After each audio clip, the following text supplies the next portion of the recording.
안녕하세요. 네, 안녕하세요. 네, 다산본 정형외과 전문의 권영우입니다. 네, 저는 통증의학과 전문의 김종일입니다. 오늘은 이제 무릎 통증에 대해서 알아보도록 하겠는데요. 어떤 게 보통 환자들이 많이 오시나요?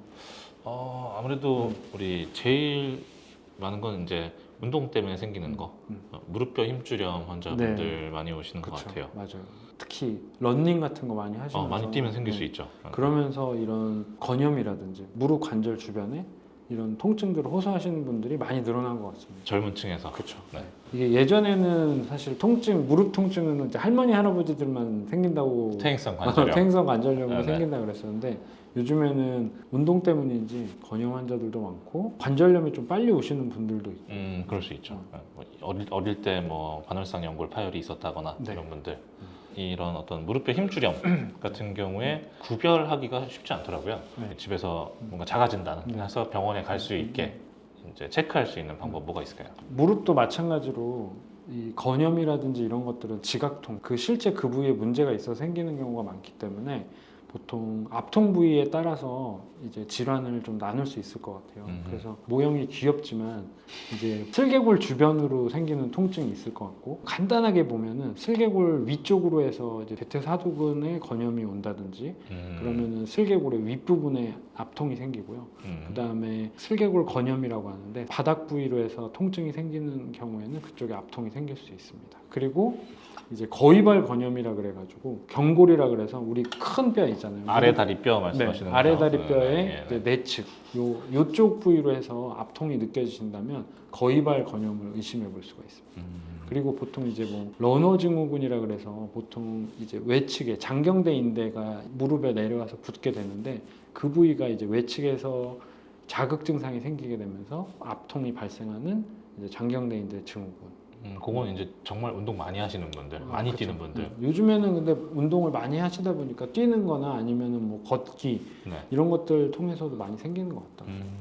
젊은 층 얘기하고 있었으니까 이 연골 연화증이 네. 의외로 흔하게 발견이 되는데 연골 연화증 진단은 어떻게 하세요? 이제 무릎 관절은 보통 크게 대퇴골과 그 다음에 경골이라고 그래가지고 무릎뼈 위 아래가 있는 골 관절이 있고 그 다음에 대퇴슬개 관절이라고 하는 대퇴골과 앞쪽 이제 뚜껑뼈라고 보통 이야기하는 분들이 있잖아요. 근데 그렇죠. 네, 그 네. 부분에 관절이 있어요. 그래서 크게 무릎 관절은 두 개로 나눠지는데 그러니까 위아래 하중 방향이랑 그렇죠. 그리고 전후에 무릎뼈 이 덮개 네, 안쪽. 맞아요. 네. 그 안쪽에 이제 통증이 생기게 되는데 대퇴골과 대퇴슬개 관절에 압박을 줘서 통증이 있다거나 그러면 연골 연화증이나 이런 것들을 의심해 볼 수 있다. 그럼 집에서 때 무릎뼈를 이렇게 뒤쪽으로 꾹 눌렀을 때 아리는 증상이 생기면은 그렇죠. 시린 증상이라든지 뭐 다양하게 표현하시긴 하는데 무릎을 쭉 펴고 대퇴슬개골을 눌러봤을 때 통증이 있다. 그러면은 진료가 필요하다. 그렇죠. 라고 생각하면 가서 되겠네요. 엑스레이라든지 네, 네. 진료를 보시는 게 좋을 것 같습니다.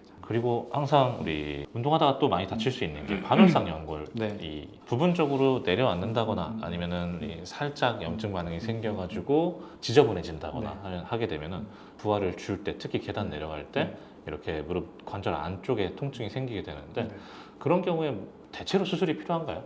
보통 예전에는 이제 반월상 연골 파열이 생기게 되면 반월상 연골 절제술 같은 걸 많이 시행을 했었는데 수술로 수술적 치료를 그래서 보통 반월상 연골이 마찬가지로 혈류가 좋지 않기 때문에 회복이 잘 안 된다고 되어 있어요. 구간을 크게 세 개로 나누는데 무릎 바깥쪽 그래서 혈류가 좀 괜찮은 부분과 중간 부분은 혈류가 이제 어느 정도 회복을 기대해 볼 수 있다. 가장 중심에 있는 부분은 혈류가 많이 가지 못해서 봉합을 한다기보다는 그쪽에는 절제를 해내는 경우가 많이 있죠. 긁어버린다 그냥. 맞아요. 잘라버린다고 보시면 됩니다. 그렇게 잘라버리면은 단점이 어쨌든 얘네들이 마찰을 줄여주고 뼈가 닿는 것들을 이제 막아주는 역할을 해주는데 걔네들을 제거해버리면 외상성 관절염이라든지 이런 관절염에 일부 촉진시킬 수 있는 가능성이 있다고 여러 문헌들에서 요즘에 발표가 되고 있습니다.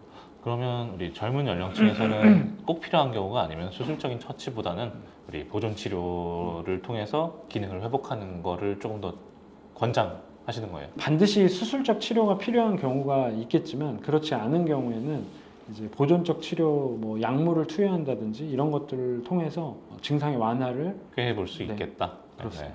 네. 스포츠 손상 그리고 이제 다쳐서 생기는 외상으로 네. 이제 대표적인 것들이 어떤 게 있을까요? 발생 가능한 질환들. 보통은 이제 무릎 안에 전방 십자인대와 후방 십자인대가 들어가 있는데요. 그게 보통 외상으로 인해서 손상되는 경우가 있고 반월상 연골이 손상되는 경우가 있는데 보통은 이제 이런 게 어떻게 다치냐면 무릎에 방향 전환이 되면서 아래 다리가 고정되어 있는 상태에서 상체가 뭐 돈다거나 어떤 특정한 한 방향으로 힘이 가해진다거나 그럴 때 전방 십자인대 혹은 후방 십자인대 또는 반월상 연골이 손상될 수가 있습니다. 그럼 뭐 테니스, 탁구 이런 운동에서 흔하겠네요. 그렇죠. 그러면 우리가 흔히 이제 골관절염 하면 수술하면 못 걷는다 뭐 이런 속설이 많잖아요. 네네네. 네. 전반적으로 우리 퇴행성 관절염에 대해서 우리 일반적으로 가지고 있는 어떤 오해들 네. 이런 부분들부터 시작해서 실제로 어떤 치료를 진행을 하시는지 간단하게 설명해 일단 주시죠. 퇴행성 관절염은 엑스레이로 보통 평가를 하는 기준이 많이 활용되고 있는데 보통 이제 1단계, 2단계, 3단계, 4단계로 나눠서 무릎의 이제 관절 상태라든지 관절의 간격이라든지 이런 걸 보고 나누게 됩니다. 그래서 보통 4단계까지 가게 진행하는 경우에는 인공관절이라든지 이런 수술적 치료를 요하게 되고요. 그 사이에 2, 3단계에서는 보통은 보존적 치료를 하게 됩니다.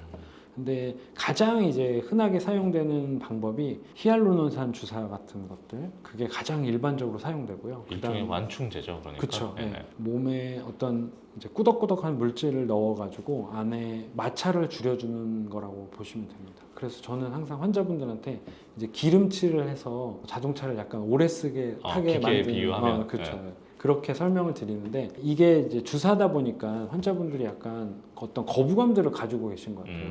예를 들면 주사를 맞으면 뭐 평생 맞아야 되는 거 아니냐, 주사 맞기 시작하면 더 안 좋아지는 거 아니냐 이런 불편감들을 말씀하시는 분들이 있는데 그런 게 아니다. 저는 항상 그걸 설명을 드리거든요. 사실은 그냥 100%다 분해되는 그렇죠. 네. 몸 안에서 이제 분해되는 물질을 일종의 이제 정말 기름칠해서 쓰는 회복을 도울 수는 없지만 그렇죠. 이제 네.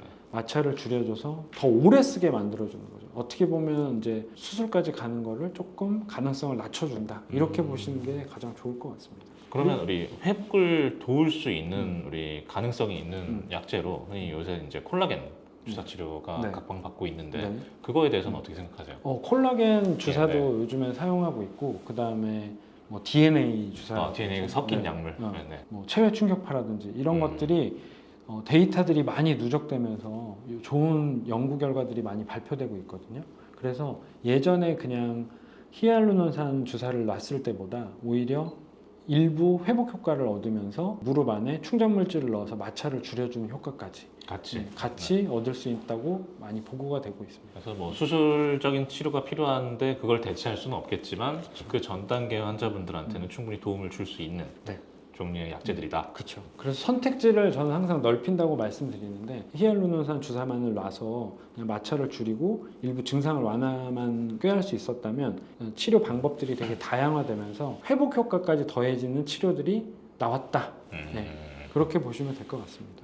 마지막으로 골관절염 4기에 해당돼서 어떤 관절 치환술 같은 수술적인 처치가 필요한 환자를 가정을 했을 네. 때 상황이 여의치 않아서 수술을 뒤로 미루게 되는 경우가 흔하게 발생을 하는데 네. 수술을 오늘 하는 거와 5년 뒤에 하는 게 예후의 차이가 있을까요? 퇴행성 관절염 4기가 되면 문제가 뭐냐면 내가 활동량은 되게 많은데 통증이 있어서 못 하시는 경우가 많거든요. 네. 특정 시점을 넘겨서 수술을 하시게 되면은 일단 통증 때문에 자주 못 걸어 다니시게 되고 그래서 근력 저하가 오게 되는 경우가 많이 있습니다. 무릎 문제가 아니고 전신 컨디션이 떨어질 그렇죠. 수가 네. 있다. 전신 컨디션이 떨어지는 문제가 하나 있을 수 있고 그 다음에 두 번째는 이제 관절이 보통 통증이 심하게 되면은 이제 구부리는 거나 피는 거를 덜 하게 되시거든요. 그러면서 관절 구축이 오는 경우가 있어요. 요거는 이제 무릎 관절 자체의 문제고. 그렇죠. 그러다 보니까 관절 구축이 오면 사실 수술을 하고 나서도 예후가 별로 좋지가 않거든요. 혹시나 나는 부득이한 사정 때문에 수술을 미루게 되신다면 무릎 관절이 구축이 오지 않게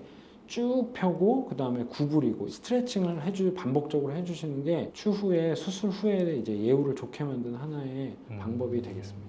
잘 들었습니다. 네. 오늘은 무릎의 통증에 대해서 알아봤습니다. 저희가 앞서 나눴던 이야기들처럼 뭐 달리기라든지 조깅을 많이 하시게 되는데요. 지나친 운동은 관절이라든지 다른 부위에 부담이 되고 그것이 통증을 유발할 수 있습니다. 그래서 운동을 하시더라도 적정 수준을 지켜서 하시는 것이 가장 중요할 것 같습니다. 오늘 무릎에 대해서 전해드렸고요. 다음에는 더 좋고 재밌고 알찬 소식들을 가지고 찾아뵙도록 하겠습니다. 감사합니다.